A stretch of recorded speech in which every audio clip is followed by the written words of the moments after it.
नमस्कार, मैं विज्ञान कुमार आप सभी का हमारे यूट्यूब चैनल सुनता जा में स्वागत करता हूँ। आज हम अध्याय 6 के ओम प्रकाश वाल्मीकि जी के द्वारा लिखे गए खानाबदोश कहानी का एक्सप्लेनेशन करेंगे। तो चलिए बिना देरी के आगे बढ़ते हैं। कहानी में आगे बढ़ने से पहले हम ओम प्रकाश वाल्मीकि जी के बारे में कुछ बातें जान लें। ओम प्रकाश वाल्मीकि का जन्म बरला जिला मुजफ्फरपुर नगर उत्तर प्रदेश में हुआ। उनका बचपन सामाजिक एवं आर्थिक कठिनाइयों में बीता। पढ़ाई के दौरान उन्हें अनेक आर्थिक, सामाजिक और मानसिक कष्ट झेलने पड़े। वाल्मीकि जी कुछ समय तक महाराष्ट्र में रहे। वहाँ वे दलित लेखकों के संपर्क में आए और उनकी प्रेरणा से डॉक्टर भीमराव अंबेडकर की रचनाओं का अध्ययन किया। इससे उनकी रचना दृष्टि में बुनियादी परिवर्तन हुआ। वे देहरादून स्थित opto electronics factory, ordnance factories Bharat सरकार की में एक अधिकारी के रूप में कार्यरत रहे। बाद में सेवानिवृत्त हो गए। सन 2013 में अस्वस्थ हो गए और दिल्ली में ही उन्होंने अंतिम सांस ली। हिंदी में दलित साहित्य के विकास में ओम प्रकाश वाल्मीकि की महत्वपूर्ण भूमिका है। उन्होंने अपने लेखक में जातीय अपमान और उत्पीड़न का जीवंत वर्णन किया है और भारतीय समाज के कई अनछुए पहलुओं को पाठक के समक्ष प्रस्तुत किया है। वे मानते हैं कि दलित की पीड़ा को बेहतर ढंग से समझ सकता है और वही उस अनुभव की प्रामाणिक अभिव्यक्ति कर सकता है। उन्होंने सृजनात्मक साहित्य के साथ साथ आलोचनात्मक लेखन भी किया है। उनकी भाषा सहज, तथ्यपरक और आवेगमयी है। उसमें व्यंग का गहरा पुट भी दिखता है। नाटकों के अभिनय और निर्देशन में भी उनकी रुचि है। अपनी आत्मकथा जूठन के कारण उन्हें हिंदी साहित्य में पहचान और प्रतिष्ठा मिली। उन्होंने सन 1993 में डॉक्टर अंबेडकर राष्ट्र पुरस्कार और सन 1995 में परिवेश सम्मान से अलंकृत किया जा चुका है। जूठन के अंग्रेजी संस्करण को न्यू इंडिया बुक पुरस्कार 2004 प्रदान किया गया है।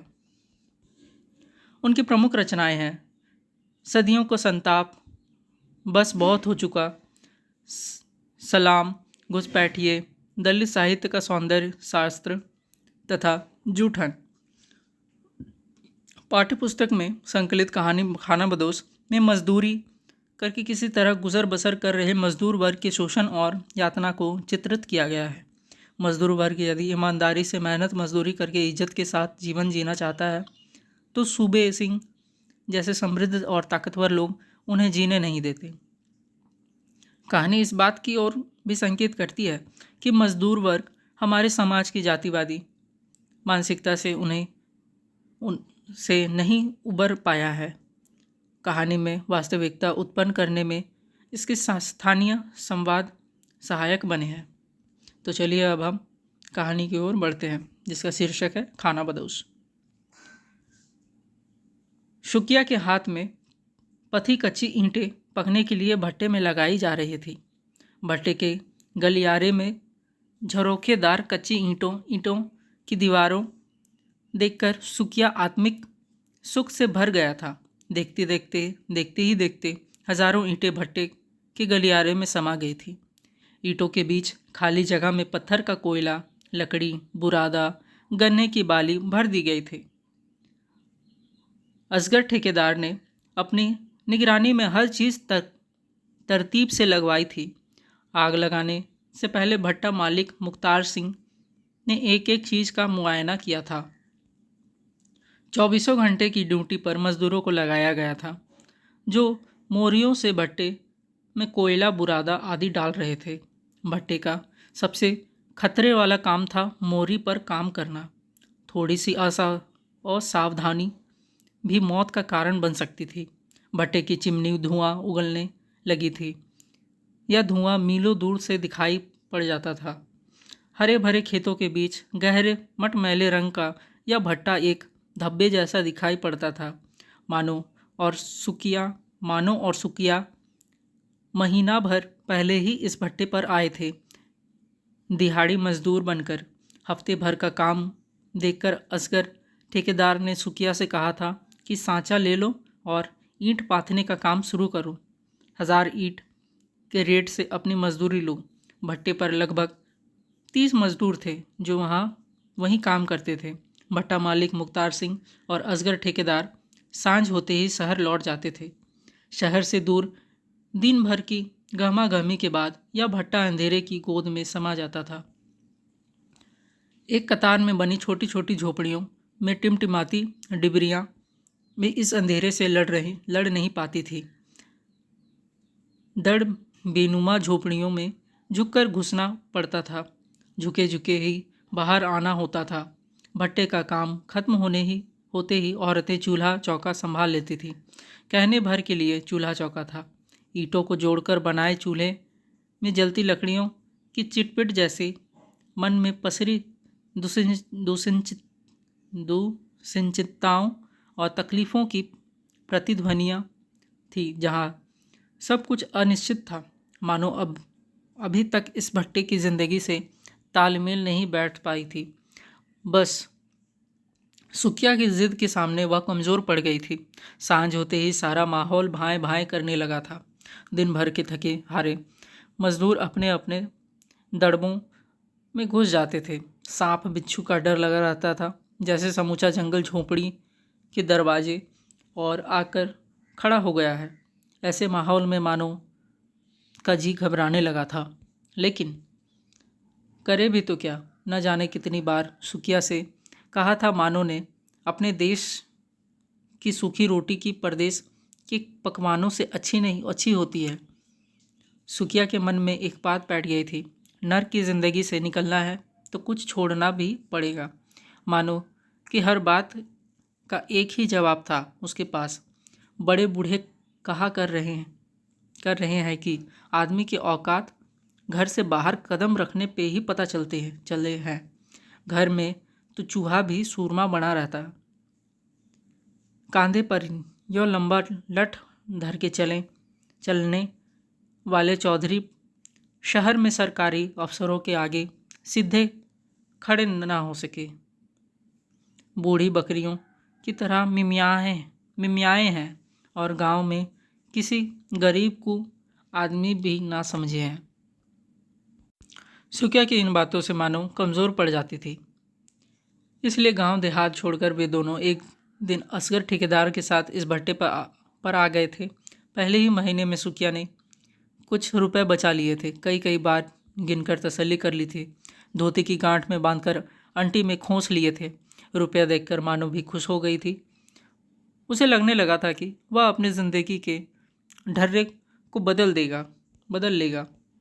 सुखिया और मानो की ज़िंदगी एक निश्चित ढर्रे पर चलने लगी थी। दोनों मिलकर पहले तगारी बनाते, फिर मानो तैयार मिट्टी ला कर देती। इस काम में उनके साथ एक तीसरा मजदूर भी आ गया था। नाम था जसदेव। छोटी उम्र का लड़का था। असगर ठेकेदार ने उसे भी उनके साथ काम करने पर लगा दिया। इस काम में गति आ गई थी। मानो भी अब फुर्ती से सांचे में ईंटें डालने लगी थी, जिससे उनकी दिहाड़ी बढ़ गई थी। उस रोज़ मालिक मुख्तार सिंह की जगह उनका बेटा सूबे सिंह भट्टे पर आया था। मालिक कुछ दिनों के लिए कहीं बाहर चले गए थे। उनकी गैर हाजिरी में सूबे सिंह का रौब दाब भट्टे का माहौल ही बदल देता था। इन दिनों में असगर ठेकेदार भी भीगी बिल्ली बन जाता था।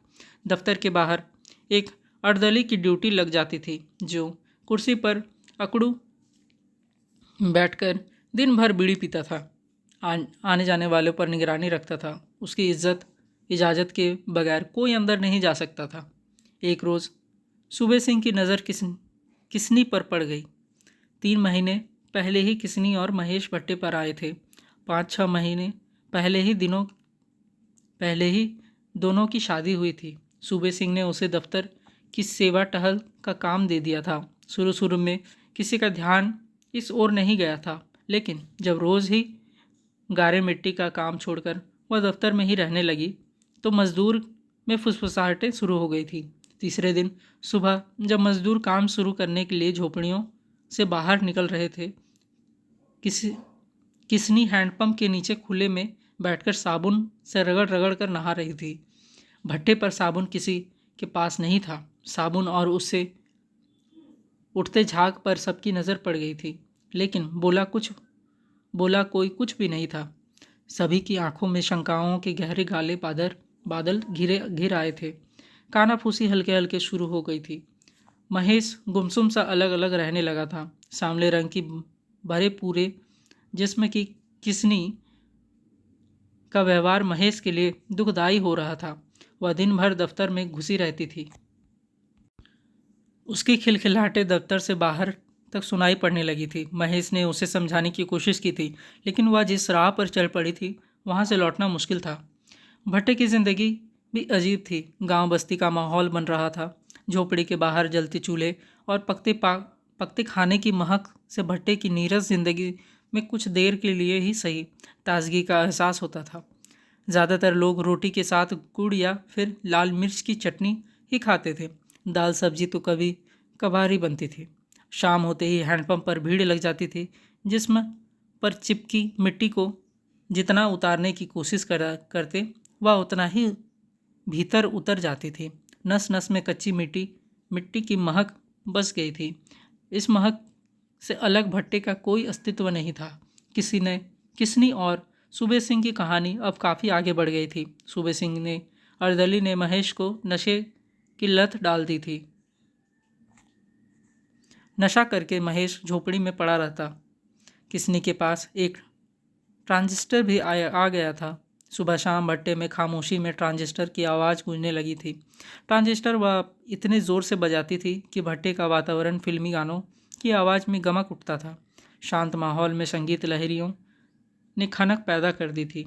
कड़ी मेहनत और दिन रात भट्टे में जलती आग के बाद जब भट्टा खुलता था तो मजदूर से लेकर मालिक तक की बेचैन सांसों को राहत मिलती थी। भट्टे से पकी ईंटों को बाहर निकालने का काम हो गया था। लाल लाल पक्की ईंटों को देखकर शुक्या और मानो की खुशी की इंतहा नहीं थी। खासकर मानो तो ईंटों को उलट पुलट कर देख रही थी। खुद के हाथ की पथी ईंटों को रंग ही बदल दी गया था। उस दिन ईंटों को देखते देखते ही मानो ने के मन में बिजली की तरह एक ख्याल कौंधा था। इस ख्याल के आते ही उसके भीतर जैसे एक साथ कई कई भट्टे जल रहे थे। उसने सुकिया से पूछा, एक घर में कितनी ईंटें लग जाती हैं? बहुत, कई हजार। लोहा, सीमेंट, लकड़ी, रेत अलग से। उसके मन में ख्याल उभरा था। उसे तत्काल कोई आधार नहीं मिल पा रहा था। वह बेचैन हो उठी थी। उसे खामोश देखकर सुकिया ने कहा, चलो काम शुरू करना है। जसदेव बाट देख रहा होगा। सुकिया के पीछे पीछे अनमनी ही चल दी थी मानो, लेकिन उसके दिलो दिमाग पर ईंटों का लाल रंग कुछ ऐसे छा गया था। वह उसी में उलझ कर रह गई थी। झिंगोरों की झिनझिन और बीच बीच में शियारों की आवाज़ें रात में सन्नाटे में स्याहपन घोल रही थी। थके हारे मजदूर नींद की गहरी खाइयों में लुढ़क गए थे। मानो के ख्यालों में अभी भी वो लाल ईंटें घूम रही थी। इन ईंटों से बना हुआ एक छोटा सा घर उसके जहन में बस गया था। यह ख्याल जिस शिद्दत से पुख्ता हुआ था, नींद उतनी ही दूर चली गई थी। दूर किसी बस्ती में हल्के हल्के छनकर आती मुर्गे की बांग रात में आखिरी पहर के एहसास के साथ ही मानो की पलकें नींद से भरे होने लगी थी।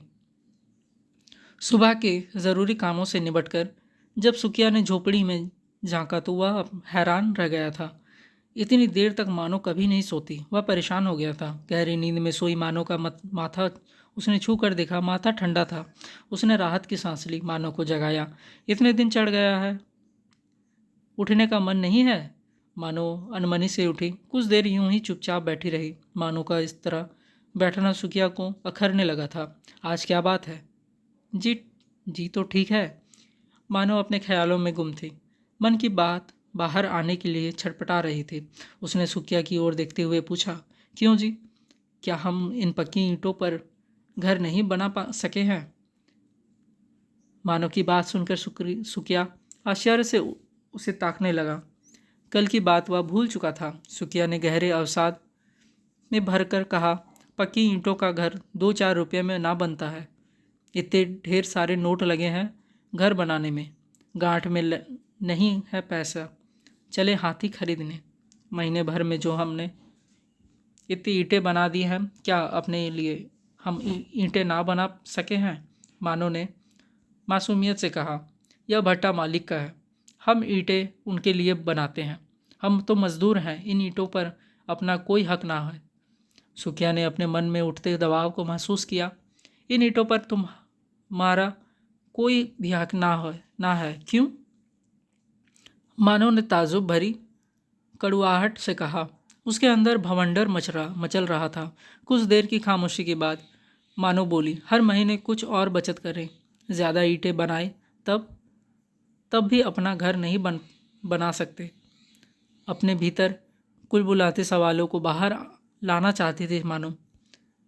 इतनी मजदूरी मिलती है कहाँ है? पूरे महीने हाड़ गोड़ तोड़ के भी कितने रुपए बचे? कुल 80। एक साल में 1000 ईंटों के दाम अगर हमने बचा भी लिए तो घर बनाने लायक रुपया जोड़ते जोड़ते उम्र निकल जाएगी। फिर भी घर ना बन पाएगा। सुखिया ने दुखी मन से कहा, अगर हम रात दिन काम करते हैं तो भी नहीं? मानो ने उत्साह भरकर कहा, बावली हो गई है क्या?